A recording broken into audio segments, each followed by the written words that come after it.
1500 साल पुराना मंदिर भी वक्फ के हवाले कर दिया गया। यह होता है इन लोगों का वक्फ बाई यूजर। अध्यक्ष महोदय, मैं पढ़ूं और बताऊं कुरान में क्या लिखा है। मार हो जाएगी मार। ये हिंदू की बलमनसाहत है जो कुरान पढ़ के तुम्हें बताता नहीं है। इनके बड़े बड़े धार्मिक मतावलंबी, मैं उनसे कुरान को कोट करके कहता रहा। मैं कुरान पढ़ता हूँ, कोई बुराई नहीं है किसी धर्म को पढ़ने में, कि इस कुरान में या किस हदीस में यह लिखा है कि अगर हमने कोई संपत्ति दान नहीं की तो तुम उसको वक्फ बाई यूजर मालिकाना मान लोगे। 1500 साल पुराना मंदिर भी वक्फ के हवाले कर दिया गया। यह होता है इन लोगों का वक्फ बाई यूजर। अध्यक्ष महोदय, और आश्चर्य होता है, इन्हें बैठाया जाए। अध्यक्ष महोदय, आश्चर्य होता है, मैं भी जेपीसी का मेंबर हूँ, ये भी जेपीसी के मेंबर है, ये गवाह है इस बात के।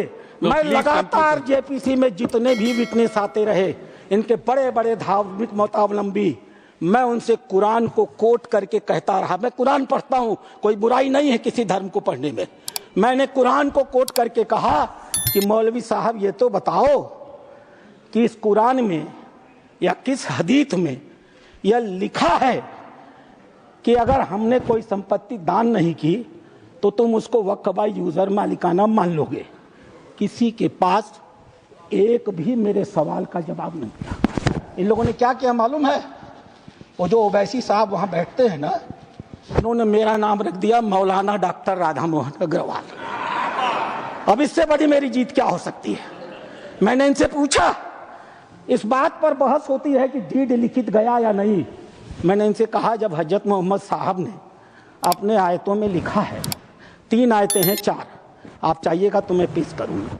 4 आयतें हैं जहां हजरत मोहम्मद साहब कहते हैं, एक भी पैसा अगर किसी को दो तो उसको लिखो, उसका उदाहरण दो, उसका विटनेस बनाओ, ताकि ताकीद रहे कि कल तुम्हारे देने को कोई चुनौती न दे पाए। एक भी पैसा दो तो लिखित दो। और तुम कहते हो कि तुम्हारे पास ये सारी संपत्तियां हैं जिसका कोई लिखित रिकॉर्ड नहीं है, फिर भी वक्फ है। मेरे एक भी सवाल का जवाब, मैं उस कमेटी की बातों को बोलता नहीं, लेकिन चूंकि इन्होंने कमेटी का उल्लेख कर दिया इसलिए मैं इन्हें एक्सपोज कर रहा हूं। मेरे एक भी प्रश्न का जवाब ये लोग नहीं दे पाए।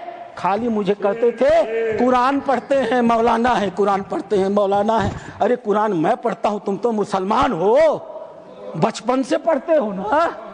मैं पढ़ूं और बताऊं कुरान में क्या लिखा है। मार हो जाएगी मार। ये हिंदू की बलमनसाहत है जो कुरान पढ़ के तुम्हें बताता नहीं है।